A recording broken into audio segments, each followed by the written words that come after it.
Hello अस्सलाम वालेकुम बच्चों, खाना खरीद से आप लोग ठीक हैं। बेटा देखिए आज जो है मैं आपको इस पूरे पेपर की जल्दी से आपको ओवरव्यू कर दूं कि किस तरीके से ये पेपर सॉल्व होगा। और जैसे कि ये मैंने प्रीलिम के पेपर में एक जगह पे अपने दिया था, ठीक है। तो क्विकली रिव्यू करते हैं हम अपने क्वेश्चंस को, कैसे होगा ये।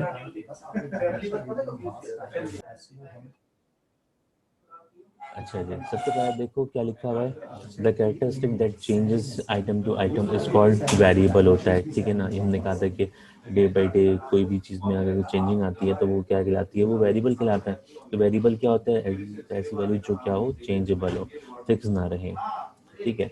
The data collect from publish, किससे, पब्लिकेशन से। अगर हम पब्लिकेशन से करते हैं, डाटा कलेक्ट करते हैं, तो वो क्या कहलाता है, सेकेंडरी कहलाता है। क्यों कहलाता है सेकेंडरी? क्योंकि हम डायरेक्टली किसी ऑथर से नहीं खरीद ले, हम किसी ऑथर से नहीं परचेज कर रहे, ठीक है ना। इसलिए वो हम इसमें सेकेंड हैंड यूज होगा, ठीक है। अब कहते हैं the median of the data, इस डेटा का जो मीडियन है वो क्या है। तो मैंने पहले क्या किया, पहले मैंने क्या किया,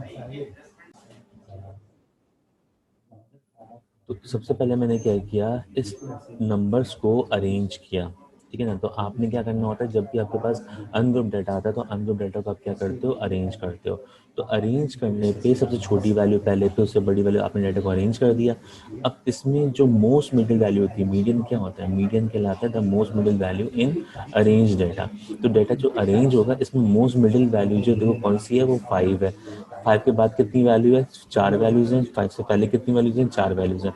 इसका मतलब मोस्ट मिडिल वैल्यू कितनी हुई, 5 हुई। तो A is the right answer.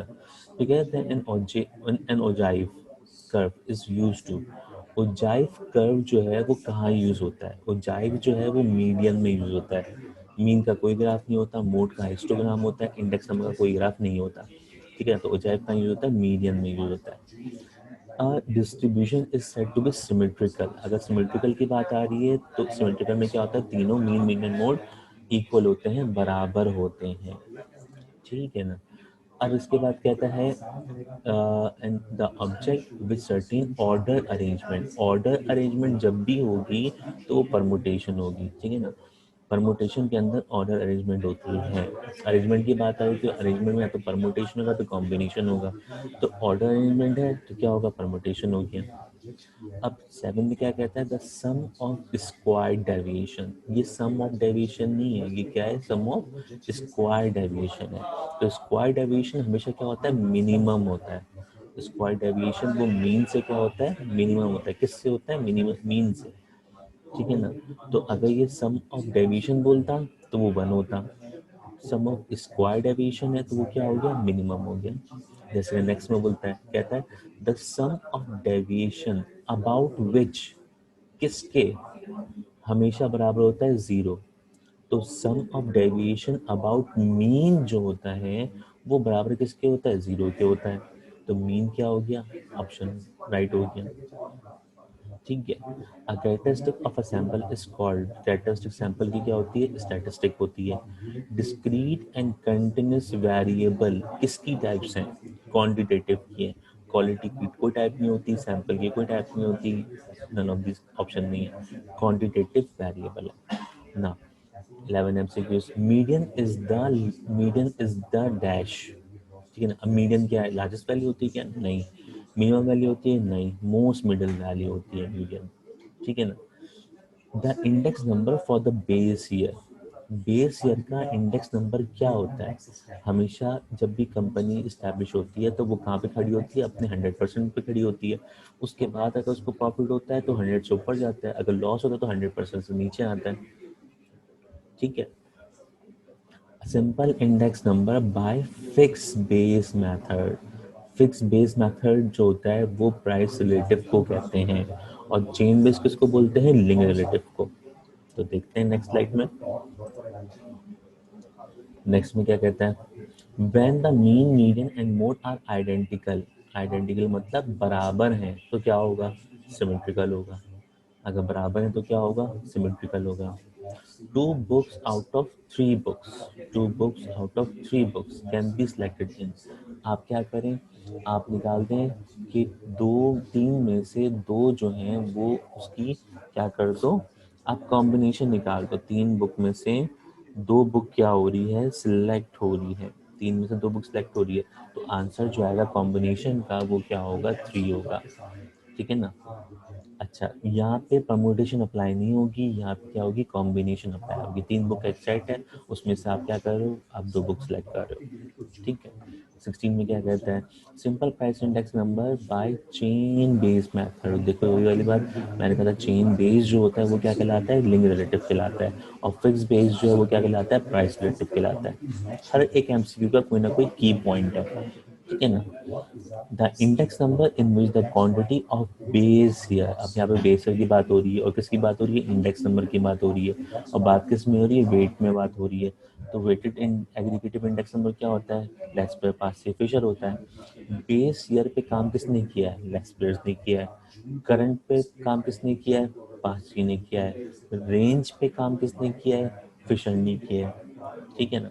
तो अगर रेंज की बात करता तो फिशर की बात करता, करंट की बात करता तो पासी की बात करता। यहाँ पे बात किसकी हो रही है, बेस हिल की हो रही है। बेस हिल किस पे काम करता है, लेस पेयर्स पे काम करता है।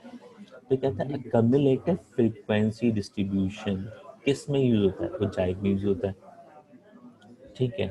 फिर इसके बाद the colour of car, car का जो कलर है, कलर की नेचर किस में आती है, कलर की नेचर क्वालिटेटिव में आती है, क्वालिटेटिव में आती है।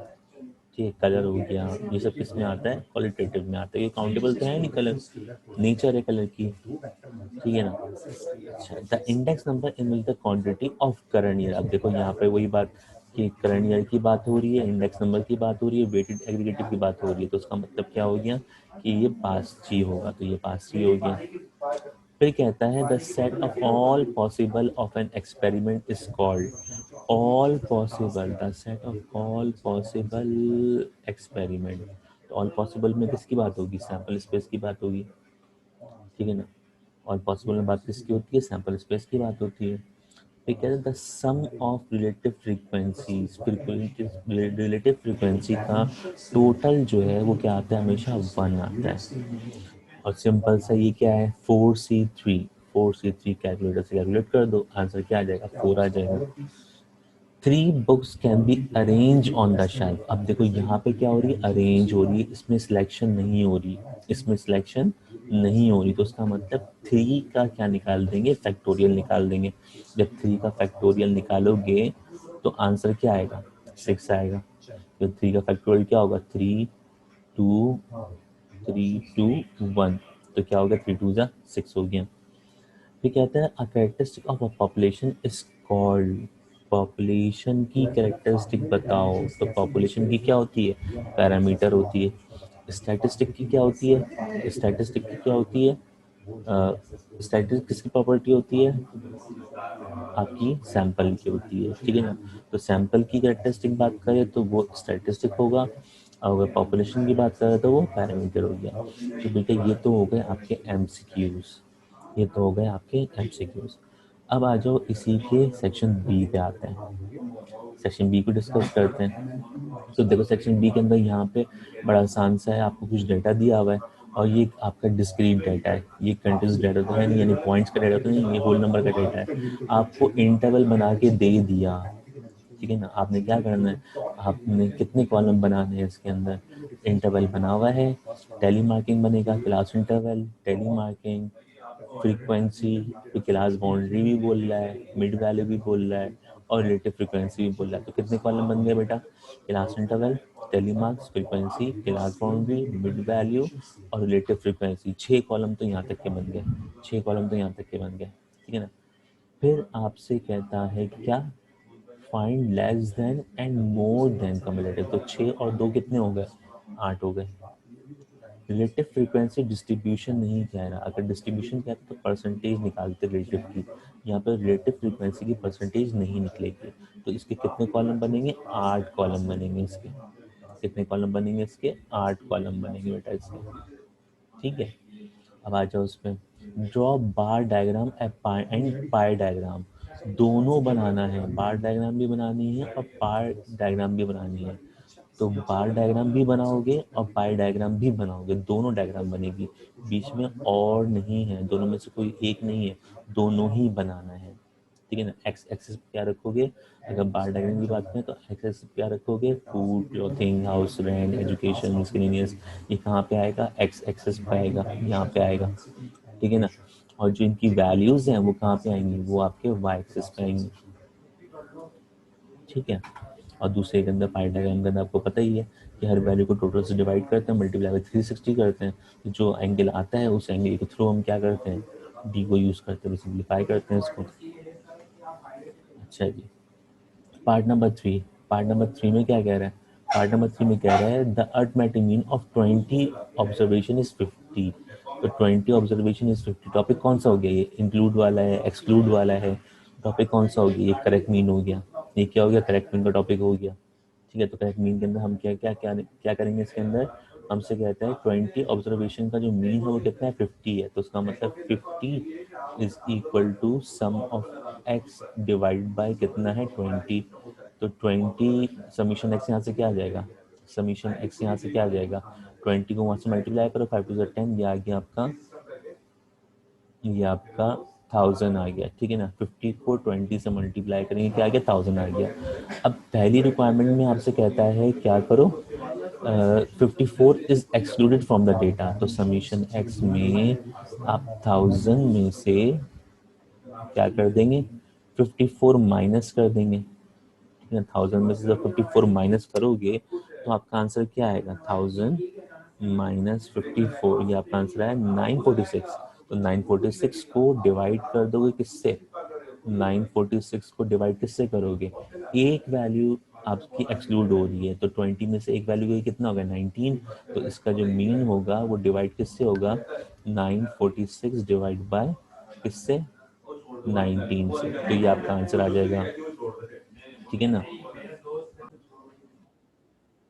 अच्छा, इसका पार्ट बी जो है वो क्या है भाई, कहता है an observation 30 is included in the data.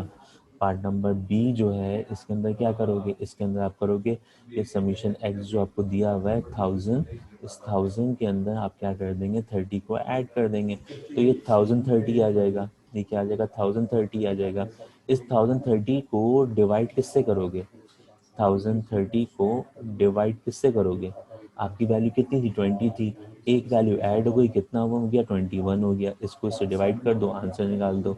तो पार्ट ए का जो आंसर आएगा, जो पार्ट ए है वो 946 है, 946 डिवाइड बाई 19 किया तो आंसर आ गया आपका 49.78। ठीक है ना। और दूसरे वाले का जो आंसर आ रहा है 1030 का जो आंसर आ रहा है, इसको डिवाइड कर देंगे 21 से तो आंसर आएगा 49.04, 49.04, ये हो जाएगा आपका आंसर। ठीक है। तो ये हो गया आपका करेक्ट मीन। ठीक है। अच्छा जी। चौथे में क्या है, कहता है price related by taking 2007 as base.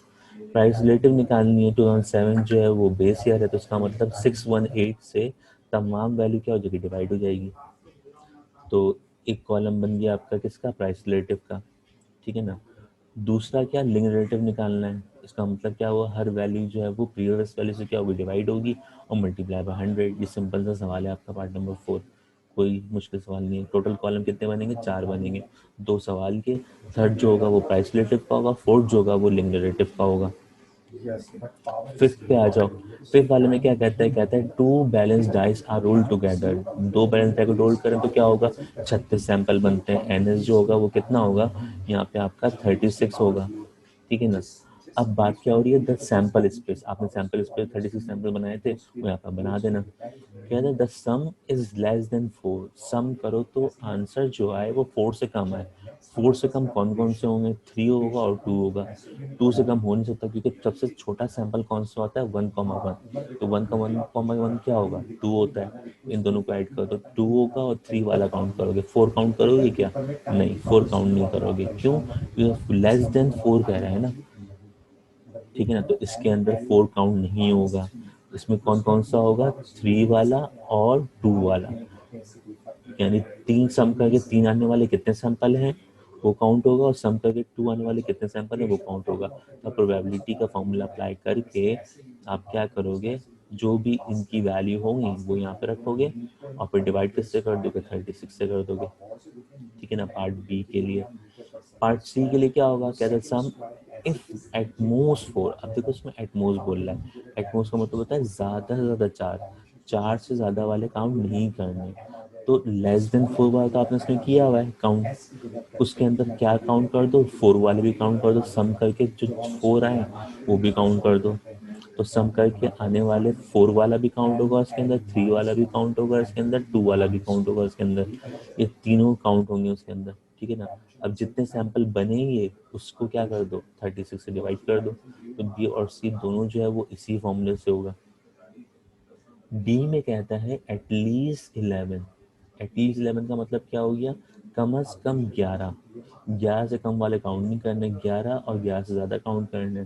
तो 11 और 11 से ज़्यादा कौन कौन से होंगे, एक 11 वाला होगा और एक क्या होगा, 12 वाला होगा। 12 वाला क्यों होगा, मैक्सिमम सैंपल कौन सा होता है, 6,6 होता है।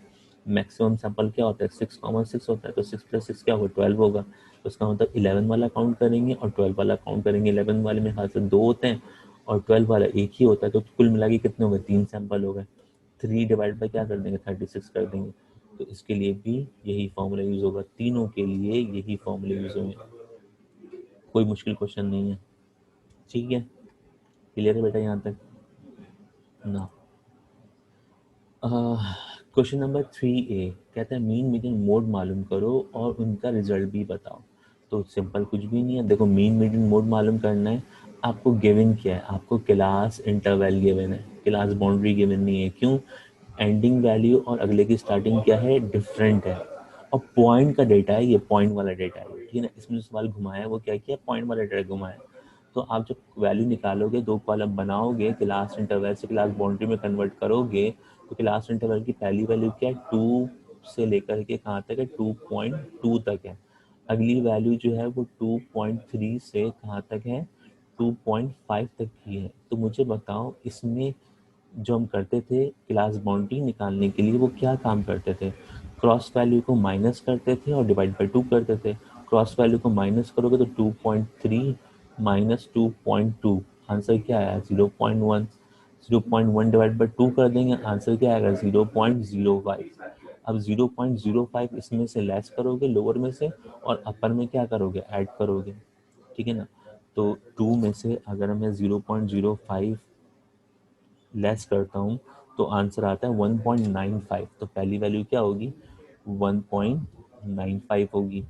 और इसके अंदर 2.2 के अंदर ऐड करेंगे तो क्या हो जाएगा, 2.25 हो जाएगा। तो अगली वैल्यू इंटर वैल्यू जो होगा वो क्या होगा, 2.25 से लेकर के 2.55। इस तरीके से तमाम आप क्या कर दोगे, क्लास बाउंड्री बना दोगे पूरे कॉलम की। ठीक है ना। तो इसके अंदर से जो है वो इस कॉलम से खेला हुआ है। ठीक है ना। अच्छा, फ्रीक्वेंसी जो है वो क्या है, सिमेट्रिकल है, पहली और लास्ट सेम है, सेकंड और सेकंड लास्ट सेम है, और ये वाली वैल्यू सेंट्रल है। तो इसका मतलब डाटा क्या है, सिमेट्रिकल है।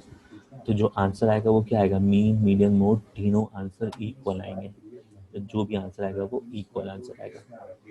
ठीक हो गया। अब इसके बाद पार्ट बी कहता है 3 fair coin are toss together. तो उसका मतलब जो सैंपल स्पेस होगा वो क्या होगा, सैंपल स्पेस जो होगा वो क्या होगा, सैंपल स्पेस जो होगा वो 2 की पावर 3 होगा। इसका मतलब 8 सैंपल बनेंगे। ठीक है ना। Prepare the sample space, find the probability. बहुत आसान सवाल है, कोई मुश्किल नहीं है इसके अंदर। वन हेड वाले कितने सैंपल हैं, वन हेड वाले कितने सैंपल हैं।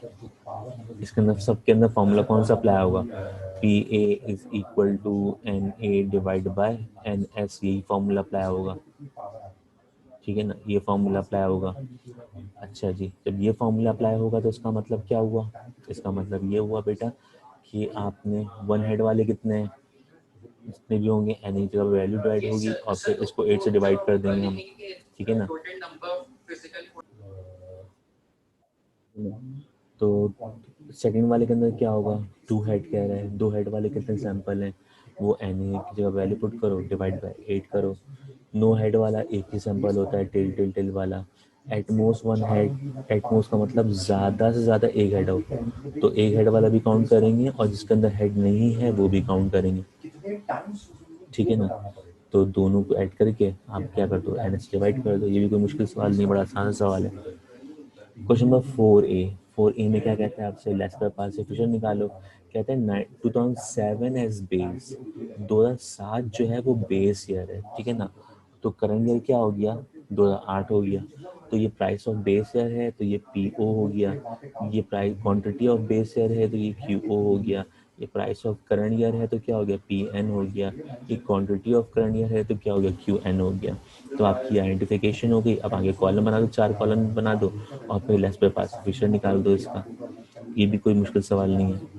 फिर इसके बाद अकाउंटेंसी, अकाउंटेंसी की अरेंजमेंट करनी है तो इसके लिए हमने फॉर्मूला क्या पढ़ा था, इसके लिए हमने फॉर्मूला पढ़ा था N factorial divide by N one, N two, N one factorial, N two factorial, N three factorial, जहाँ तक जाएगा ये कैटेगराइज कर देंगे इसके अंदर। क्या एन वन ए को नाम दिया, ए कितने हैं याद आ गया होगा आपको, ये वाला टॉपिक कौन सा है, ठीक है ना। बी सी नाम दिया इसको, सी वाले कितने हैं, ए टू हैं, सी वाले कितने हैं, इसके अंदर थ्री है। तो ये वाला जो टॉपिक था वो वाला फॉर्मूला अप्लाई करके इसका आंसर निकाल दो, ठीक है ना। तो ये एक पेपर को मैंने आपको थोड़ा सा एक आइडिया दे दिया कि ये इसके अंदर जो है वो थोड़ा सा कुछ क्वेश्चंस थे जैसे जो थोड़े से घुमाए हुए थे, ज़्यादा घुमाए हुए नहीं था, सिर्फ इसके अंदर जो है वो वैल्यू थोड़ी सी घुमाई हुई थी। तो इस क्वेश्चन को सॉल्व करें आप लोग, सॉल्व करने के बाद अगर कोई मसला है कोई भी तो आप लोग मुझसे डिस्कस कर सकते हैं, ठीक है बेटा। तो पेज को लाजमी तौर पे सब्सक्राइब करें कि आप लोगों के लिए इतनी मेहनत करते हैं, जब तक आप लोग सब्सक्राइब नहीं करोगे फिर मतलब कि एक टीचर का फिर एफर्ट जो करना है वो कोई फ़ायदा नहीं होता, ठीक है ना। आप लोग वीडियो देख कर छोड़ देते हैं और उसके बाद कोई सब्सक्राइब भी नहीं करते, शेयर भी नहीं करते। तो मैं काइंडली मैं आपको रिक्वेस्ट करूँगा आप इसको सब्सक्राइब भी करें और शेयर भी करें। Thank you so much, best of luck, अल्लाह हाफिज़।